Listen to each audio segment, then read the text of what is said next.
오늘 본문은 굉장히 아름다운 이야기로 시작을 합니다. 장소는 갈릴리의 가나라고 하는 조그마한 촌 시골 동네인데요. 거기에 결혼식이 있었습니다. 전설에 의하면 그것은 예수님의 친척과 관련되는 집이라고 소개가 되고 있습니다. 그곳에 예수님께서 초대를 받으셨습니다. 제자들이 그때는 12명인지는 잘 모르겠는데요. 아마 몇 명의 제자들과 함께 그 혼례의 초청을 받으셨습니다. 그런데 이 잔치가 진행되는 중에 포도주가 떨어졌습니다. 그때 거기 있던 예수님의 어머니가 예수님을 찾아와서 포도주가 없다고 상황을 이야기했습니다. 그때 예수님께서 정말 뜻밖의 대답을 하십니다. 여자요라고 어머니한테 말씀을 하는 거예요. 이 대화를 볼 것 같으면 예수님의 어머니도 예수님이 특별한 분이라는 사실을 알았기에 떨어진 포도주 문제를 와서 이야기를 했던 것으로 생각이 됩니다. 그리고 또한 예수님도 가정생활을 끝내시고 공생애를 시작하신 첫 무렵에 어머니와의 관계가 이 땅에서 육신으로 오는 하나의 도구였음을 기억하는 용어를 여자요라고 쓰면서 특별한 관계라는 것을 드러내셨습니다. 그렇지만 그 마리아는 그 집에 있던 하인들한테 무슨 것을 시키시든지 그대로 따라하라고 순종을 명령했습니다. 이 사실을 볼 것 같으면 성경에 기록되지 아니한 예수님의 특별한 일들이 좀 있었던 것처럼 보입니다. 마리아는 다른 건 몰라도 주님께서 말씀하시면 그대로 된다는 사실을 믿었던 사람인 것 같습니다. 마침 거기 그 집에는 유대인들이 출입을 하면서 손과 발을 씻는 항아리가 6개가 있었는데 그 항아리에 물이 가득 차 있지는 않았습니다. 결혼식 하러 오는 사람들이 아마 사용을 했던 것 같아요. 예수님께서는 그 하인들에게 이 항아리에 물을 갖다가 기로 부으라고 했습니다. 지금처럼 수도를 틀면 물이 나오는 시절이 아니니까 물을 기로 붓는 것은 매우 고단한 작업이었을 것입니다. 본문에 보면 그 통이 상당히 큰 통이라는 사실을 설명하고 있기 때문에 상당히 시간을 많이 소비했을 것입니다. 그런데 또 주님께서는 하인들한테 이 포도주를 떠서 연회장에게 갖다 주라고 했습니다. 잔치가 큰 곳에는 집안의 식구들이 잔치를 음식을 관여할 만한 시간이 못 돼요. 손님을 영접을 하고 해야 되기 때문에. 그래서 연회장이 따로 이렇게 선정이 돼서 그분이 그런 일들을 주도하지요. 일단 음식이 나오면 연회장이 무슨 맛을 보도록 되어 있는 것이 관례였던 것 같습니다. 연회장이 물을 떠다 줬는데 그 사람은 포도주로 맛을 보았습니다. 실제로 포도주가 된 것입니다. 물이 변해서 이 포도주로 바뀐 거죠. 양은 바뀌지 않았지만 화학적인 반응이 일어났던 것 같습니다. 어쨌든 이 사이에 갖다 주는 과정에서 기적이 일어났습니다. 우린 여기서 순종은 기적을 보게 하는 경험이라고 하는 것을 깨달을 수가 있습니다. 연회장은 이 포도주를 맛보고 신랑을 불렀습니다. 포도주가 떨어졌는지를 몰랐던, 영문을 몰랐던 신랑은 부름을 받고 갔더니 연회장이 신랑한테 사람마다 좋은 포도주를 내고 취하면 낮은 것을 내는데 그대는 정말 좋은 것을 두었다고 칭찬을 하는 것이었습니다. 이 표적을 예수님을 따라왔던 제자들이 봤습니다. 보면서 그들은 포도주 맛을 본 것보다 더 기쁨을 얻었습니다. 우리가 생을 다 던져서 투자해도 전혀 아깝지 않은 너무 소중한 분을 우리가 따라다니면서 그분의 제자가 되었다는 사실을 매우 기뻐했습니다. 이 사실은 11절에 보면 처음 표적이라는 매우 중요한 표제가 붙어 있습니다. 예수님께서 행하신 일 가운데 가장 먼저 일어난 표적이라고 성경에 기록을 했습니다. 더 중요한 사실은 이 표적을 부족한 것을 채웠다고만 말하지 않고 그의 영광을 나타내신 현 상황이라고 말씀해 주셨습니다. 과거에 구약시대는 하나님의 영광이 나타나는 곳은 너무나 엄청난 일들이 수반되었습니다. 지진이 일어나거나 하늘에 번개가 치거나 먹구름이 오거나 아니면 불이 붙거나 하는 그런 특이한 일들이 일어났었는데, 하나님이 나타나신 곳에 이렇게 가정의 피로를 채우는 조용한 영광이 나타난 것은 역사상 3000년 역사상 처음 있는 일입니다. 대단히 중요한 얘기죠. 이 사실은 우리가 경험하는 영광은 구약시대의 영광과는 다릅니다. 가정에서 우리의 삶의 피로를 채우시는 것도 영광이고, 때로는 주님이 오셔서 우리의 부족한 것들을 해결하시는 것도 영광이라는 사실을 본문을 통해서 보게 됩니다. 그런데 오늘 이 본문 전체는 우리에게 예수님을 왜 믿어야 되는가 하는 매우 중요한 구원의 진리를 소개하고 있습니다. 첫째로 인간의 연약함에 관해서 성경은 묘사하고 있습니다. 그 첫 번째가 뭐냐 하면 사람은 피조물의 한계를 갖고 있는 존재라고 하는 것입니다. 포도주가 떨어졌습니다. 아마 충분히 준비했을 거예요. 왜냐하면 이 집이 가난한 집이 아닙니다. 하인도 있고 항아리가 6개씩이나 집 앞에 있는 걸 보면 이 집은 그 동네에서는 유지에 속하는 큰 부잣집인 것 같아요. 부잣집에서 손님이 오는데 먹고도 남을 만큼 준비했을 것입니다. 그런데 떨어졌어요. 사람이 내일 일을 알 수가 있나요? 우리가 아무리 준비한다 한들 내일 일을 완벽하게 준비할 수 있는 사람은 이 세상에 아무도 존재하지 않습니다. 이것은 인간이 피조물이라는 한계를 갖고 있기 때문인 것입니다. 또 하나 중요한 사실은 이날은 매우 기쁜 날이라는 사실입니다. 결혼식 하는 날이잖아요. 그러니 얼마나 행복한 날입니까? 그런데 여기서 우리가 한 가지 중요한 사실은 아무리 사람이 축제를 벌리고 행복해도요, 떨어지고 문제가 있는 것은 부정할 수 없다는 것입니다. 웃음 가운데도 슬픔이 있는 게 세상이고요, 기쁨 가운데도 근심이 동시에 수반하는 것이 이 세상의 특징이 아니겠습니까? 그런데 우리가 마음대로 기쁜 날이라고 채워지는 것도 아니라는 것이죠. 인간은 피조물의 한계를 갖고 있습니다. 또 하나는 시간의 문제입니다. 포도주 떨어진 건 부잣집이니까 해결할 수가 있습니다. 그런데 지금 같은 세월은 슈퍼에 가서 사오면 되죠. 그때 당시에는 포도주를 파는 곳은 없었어요. 물을 떠다 준다면 한 30분만 걸리면 떠다 줄 수 있겠죠. 포도주의 문제가 뭡니까? 숙성한다고 하는 절대적인 시간이 필요합니다. 일주일 뒤에는 대접할 수 있어도 오늘은 안 되는 거예요. 인간의 아픔이 뭔지 아세요? 한 달만 지나면 해결될 문제인데요, 한 달을 못 견디는 거예요. 한 달이라는 기간을 감당해낼 수가 없는 거예요. 국립암센터에 입원하신 어떤 분이 계신데요, 3년 뒤에 아주 명약이 나온대요. 그 약 연구소에서 개발하고 있답니다. 그런데 그는 시한부 인생으로 2년을 선고받았습니다. 1년만 더 살면 그 약의 효과를 좀 볼 텐데, 사람이라는 게 어디 그렇습니까? 우리 인간은 모든 걸 다 갖춰도요, 시간이라는 한계에 종속되어 있다는 것이 피조물의 한계입니다. 여러분, 우리는 우리 스스로 못 삽니다. 또 하나 있어요. 오늘 본문의 문제는 죽고 사는 문제가 아니에요. 안 먹어서 사람이 뭐 죽거나 뭐 대형 문제가 생기거나 결혼이 파탄나거나 그 정도는 아니죠. 단지 음식 먹지 못해서 왔다가 기쁨이 반감되는 것 정도일 거예요.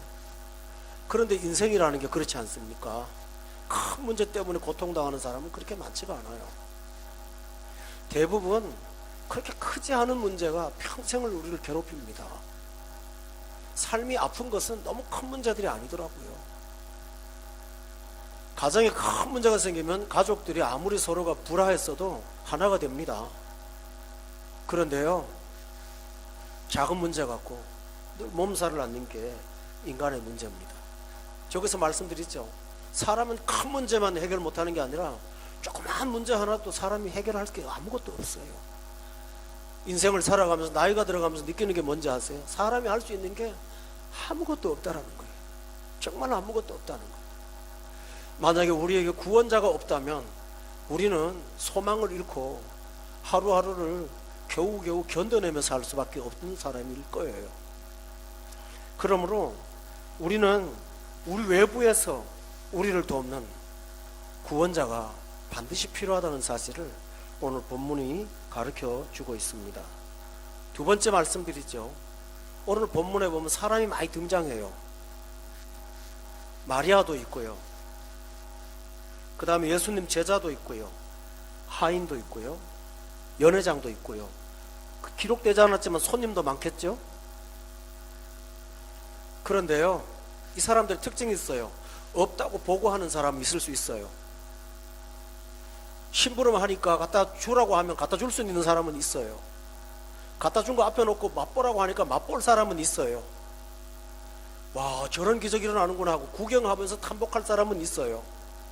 못 모르고 해결돼서 칭찬받을 사람은 있어요.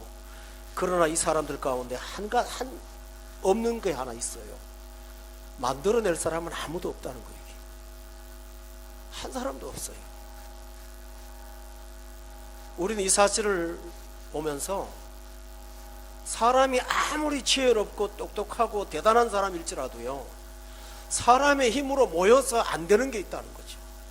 연합을 해서 다 행복하고 전부 순종하고 해도요, 해결되지 않는 게 인간한테 있는 거예요.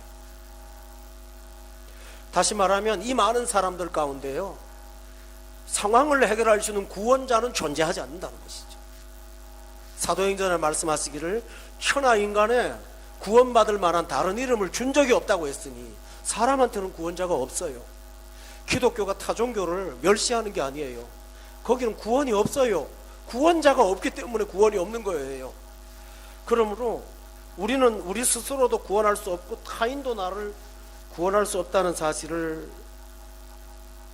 직시한다면 우리는 이 세상에서 내 힘을 믿고 살 수도 없고 다른 사람 의지하고 살 수도 없다는 거예요.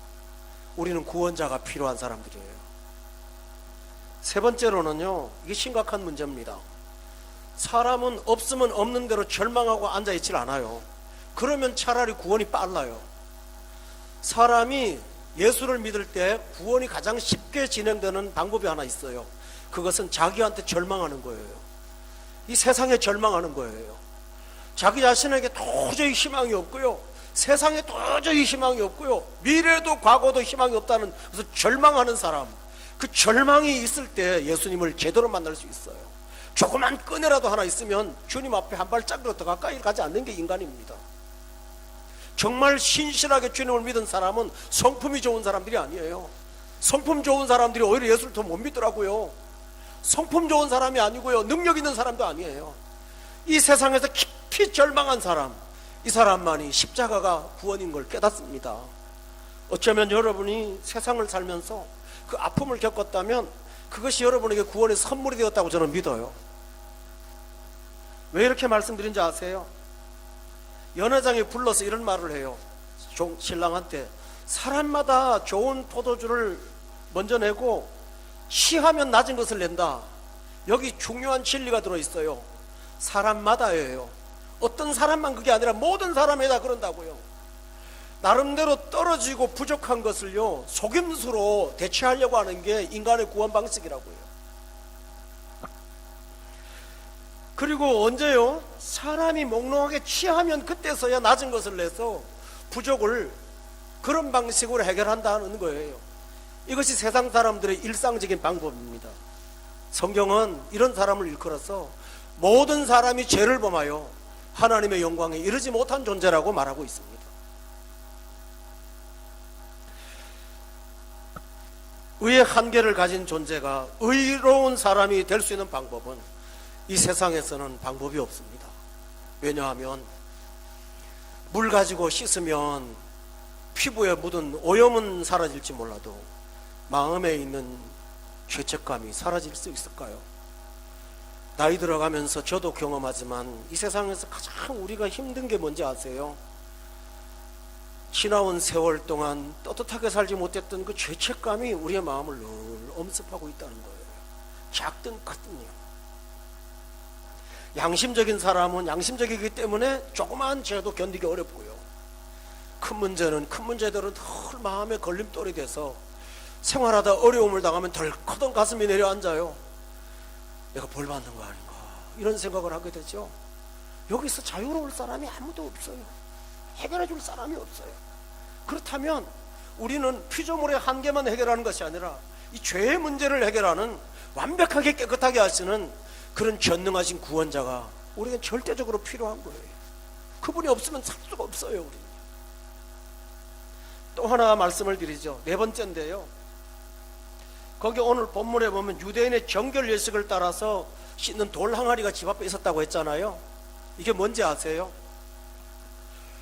사람이 죄인에 대한 죄의식이 있다 보니까 모든 종교마다요 죄 씻는 그런 방법들이 있어요. 대부분 물이에요. 옛날에 저 할머니들도 보면 밤에 장독대에다 물 갖다 놓고 빌 때 반드시 하는 게 뭔지 압니까? 목욕 재개를 해요. 모든 종교는 씻는 게 있어요. 인도의 종교들은 보면 그 뭡니까? 저 도시 저는 안 가봐서 모르겠는데 그 강에서 그 씻잖아요. 바라나시인가요? 거기가 잘 모르겠어요. 갔다 오신 분은 알 테니까요. 물과 관련이 있어요. 불교도 마찬가지예요. 씻죠. 천주교도 보면 물 뿌리잖아요. 유대인의 종교의식은 여기 이슬람하고 같아요. 손에다가 물 담아갖고 깨끗하게 씻는 거예요. 털고 나서 나 씻었어. 근데 뭘 씻었는지 아세요? 먼지를 씻는 게 아니에요. 한 주간 동안 손으로 지은 죄 다 씻었어. 발로 지은 죄 다 씻었어. 이게 과연 될까요? 영혼이 범죄한 것을 육체를 씻는다고 그게 해결되나요? 물세례는 예수님께로 가는 표지, 그것이 우리를 정결케 하지는 않아요. 그런데 사람은 이런 헛된 구원이라도 갖고 싶은 거예요, 인간이. 그래서 이 세상에 이런 일 때문에 많은 종교가 생겨났어요. 굉장히 종교가 많고 선행이 많아요. 그런데 다 그것이 조금 자신을 개선할 수는 있지만 여러분을 근본적으로 구원할 수 있는 것은 아무것도 없어요. 구원이 안 돼요. 오히려 강에 가서 씻고 나와갖고 스스로한테 속는 거예요. 나 씻었으니까 괜찮다고 자기를 속이는 거죠. 그러나 내 마음속에 본질적으로 있는 이 죄책감으로부터 나를 속인다고 해방이 될까요? 십자가의 은혜 아니고는 어떤 것도 우리를 죄로부터 해결할 수 있는 사람은 없음을 믿기 바랍니다. 오늘 따뜻한 이야기지만 이 속에 인간의 절망이 깃들어 있다는 사실을 우리는 알 수가 있어요.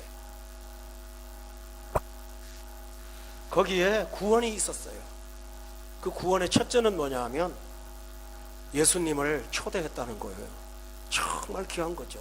신랑이 예수님이 구원자라는 사실을 알았는지 몰랐는지 전 모르겠어요. 성경에 안 나오니까요. 그러나 예수님이 공생의 3년 동안 초대받았다는 것이 몇 번 없어요. 그런데 이곳에 초대를 받았다고 하는 것이 구원의 시작이에요. 여러분, 아무것도 몰라도 좋아요. 다 이해하지 못해도 좋아요. 여러분의 인생을 예수님께 맡기고 예수님이 여러분의 삶을 주도하도록 그분께 내어드리는 거, 이것이 구원의 시작이에요. 보통 사람들은 살다가 힘들면 종교를 찾게 되죠. 그런데 오늘 신랑은 행복하고 기쁘고 인생을 시작하는 그 시작의 날에 주님을 모시고 인생을 시작했어요. 여러분, 여기에 귀대한 선물이 있고 해답이 있습니다. 이 덥고 무더운 여러분, 이 여름철에 휴일날 이렇게 한 번도 안 빠지고 교회 나와서 예배드리고 돌아가는 이 소수의 무리들을 하나님이 보실 때 뭐라고 보실까요? 여기 예수님을 초대한 신랑처럼 여러분을 보실 줄로 믿습니다. 여러분, 잘하신 거예요. 세상에 이보다 더 귀한 거 없어요. 정말 잘하신 거예요. 신랑이 한 게 아무것도 없잖아요. 초대밖에 한 거 없잖아요. 그런데 자기도 모르게 일어난 가정의 문제 하나님이 해결하셨죠. 진짜 중요한 게 하나 있어요. 연회장이 불러다가 신랑한테 칭찬을 하는데 좋은 포도주 두었다라고 칭찬하는데 포도주 칭찬한 거 아니죠. 사람마다 좋은 거 두고 취한 후에 속이는데 그대는 안 그렇다. 정직하다. 저 여기서 말씀드리겠습니다. 신랑이 정직한 사람인지는 잘 모르겠지만은 실제로 정직해서 이랬을까요? 아니요. 여기에 기독교의 위대한 진리가 있습니다. 예수 앞에 오면 주님께서 우리를 의롭다 해주세요. 우리를 정직하다고 해주세요. 나 죄 많아요. 죄덩어리예요. 정말 내 마음속에는 하나님 앞에 나가서 설 수 없는 많은 게 있어요. 그런데 주님은 나하고 상관없이요, 나를 보고 너 의롭다고 말씀해 주신다고요. 신랑이 은혜 받았다고요. 포도주 떨어진 거 해결받은 것보다도요, 정직한 사람으로 앞으로 소문났을 거예요. 연회장에 나가서 야, 그 신랑 정말 젊은 사람인데 그렇게 훌륭한 사람이 없어. 요즘 세상에 그런 사람 어디 있겠어. 이와 같이 예수 믿으면 성경이 말합니다. 불법의 사함을 받고 우리의 죄가 가리움을 받는다고 주께서 말씀하셨어요. 여러분, 그 은혜로 우리가 사는 것을 믿으십니까? 하나님의 은혜입니다. 이 가운데는 오늘 귀한 일이 있습니다. 예수님이 말씀해 주셨다는 거죠. 예수님은 물을 직접 떠신 것도 아니고 또 항아리를 씻어준 것도 아니고 맛을 본 것도 아니시거든요. 한 가지밖에 안 하셨어요. 말씀하셨어요. 교회가 큰 복이 뭘까요? 하나님께서 이 지상에 교회 세우시고요, 우리 두바이 사랑을 위한 이 아름다운 교회를 세우시고요, 이곳에서 복음이 전파될 수 있도록 하시는 거. 왜냐하면 말씀이 있으면 물이 포도주로 바뀌고 말씀이 있으면 가정을 변화시키거든요. 오늘 여러분에게 예수님의 말씀이 있다는 사실을 감사하면서 받기를 바랍니다. 이 귀한 거예요. 듣고만 가도 해결이 되네요. 듣고 마음에 기뻐서 돌아가는데 그 기쁨이 감정만이 아니고 실제로 사건이 되더라고요. 저는 그래서 마리아가 하인들한테 무슨 말씀을 하시든지 라고 하는 말이 너무 위대한 진리라고 믿습니다. 주님께서 구원을 구체화시키기 위해서 와서 말씀하시고 그 말씀대로 순종하는 자들에게 그 순종의 현장에서 그 기적이 뭔지를 보게 하시는 것이 주님의 은혜가 아니겠습니까? 그러나 성도 여러분, 기독교를 이것으로 제한하시면 기독교는 매우 작은 종교일 뿐입니다. 예수님은 굉장히 중요한 말씀을 하나 하셨어요. 마리아가 포도주가 없다고 말할 때 예수님이 이런 말씀하셨죠. 나하고 무슨 상관이 있나요? 그 다음에 굉장히 중요한 얘기를 하셨어요. 내 때가 아직 이르지 않았다. 이 말은 뭘까요? 지금은 떨어진 포도주를 채워서 너희 가정이 기쁘지만 진짜 중요한 선물은 내 때가 있다는 거죠. 내 때가 뭡니까? 네가 해결하지 못한 구원, 내가 십자가에 죽어서 그것이 내 때예요. 내 때가 돼서 너를 영원한 천국의 혼인잔치에 가도록 할게. 그게 진짜입니다. 여러분, 우리가 이 사실을 생각해 봐야 됩니다. 그날 혼인식이에요. 그런데 예수님의 때는 무슨 날입니까? 장례식 날이에요. 혼인잔치 날 장례 얘기를 하셨어요. 예수님이 탄생하셨던 그날인지는 정확하게 몰라요. 며칠 됐을 거예요. 베들레헴에 주님이 계셨을 때 동방의 박사들이 선물을 갖고 왔죠. 그때 그들은 세 가지 선물을 갖고 왔는데요, 황금과 유향과 몰약을 갖고 왔습니다. 여러분, 여기서 황금은요, 임금이 아닌 평민들을 못 가졌어요. 그 당시는. 그러니 이것은 불법이에요. 근데 갖다 줬어요. 유향은 그렇다 치고요, 몰약은 시체에 바르는 방부제입니다. 어린 생명이 태어났는데 어디 죽음의 집에 있는 장례식장에 쓰는 물건을 갖다가 선물을 주는 데가 어디 있습니까? 그거는 모욕을 하는 거죠. 그런데 동방박사들은 성령의 감동을 받아서 몰약을 갖고 왔어요. 우리는 이 사실을 보면 주님의 삶, 모든 삶에는 내 때인 십자가가 항상 있다는 사실이에요. 언제나 있다는 것이에요. 왜 그럴까요? 물로 받는 포도주를 주는 것보다 더 귀한 게 하나 있습니다. 그것은 자기 자신을 주시는 거였어요. 물로 포도주 만드는 것은 말씀 한마디로 명령으로 끝나지만은 우리의 생명을 구원해서 새 사람 되게 하는 것은 당신의 생명을 주지 않고는 해결될 수가 없는 것이었기 때문에 주님은 당신을 주시면서 우리를 구원하신 것입니다. 교우 여러분, 이 예수님 앞에 여러분이 찾아왔을 때 주님 앞에 앉아있는 사람들은 각기 나름대로 구원을 날마다 경험하게 됩니다. 마리아는 구원을 어떻게 경험했을까요? 구하는 거예요. 응답을 받은 거죠. 하인들은 오늘 본문에 보니까 연회장은 어디서 났는지를 모르는데 하인들은 안다고 했어요. 우리가 예수 믿는 사람의 다른 점이 하나 있답니다. 세상 사람은 모르는 비밀이 하나 있죠. 우린 주님이 나의 힘이라는 사실을 믿죠. 순종하고 살면 이 사막 한복판에서 없는 물도 만드시고 포도주도 만드시는 분이 주님이라는 사실을 믿죠. 우리는 알아요. 그걸. 그 하나 아는 것 갖고 세상 사는 거 아니겠습니까? 그게 바로 구원입니다. 처음 예수 믿은 사람들 연회장처럼 예수 처음 만나고 맛을 보죠. 가끔 여자분들 성경 공부할 때 새신자들이 오시면 참 반가워요. 그렇게 반가울 수가 없어요. 그분들 얼굴을 이렇게 공부하면서 봐요. 보면 깜짝 놀라시는 것 같아요. 성경이 이런 진리였어?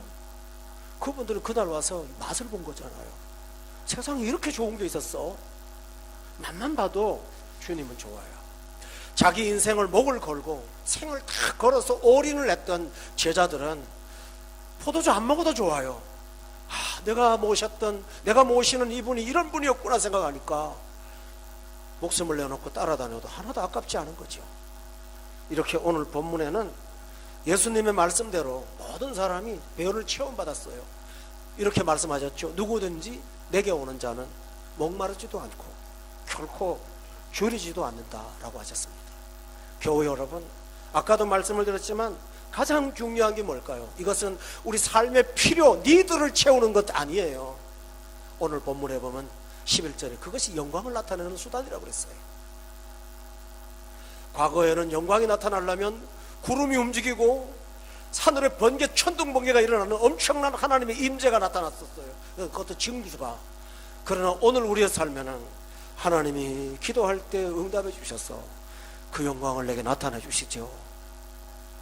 내가 할 수 없는 연약한 부분에 주님이 손을 대셔서 그걸 해결하심으로 주님의 영광을 나타내 주시죠.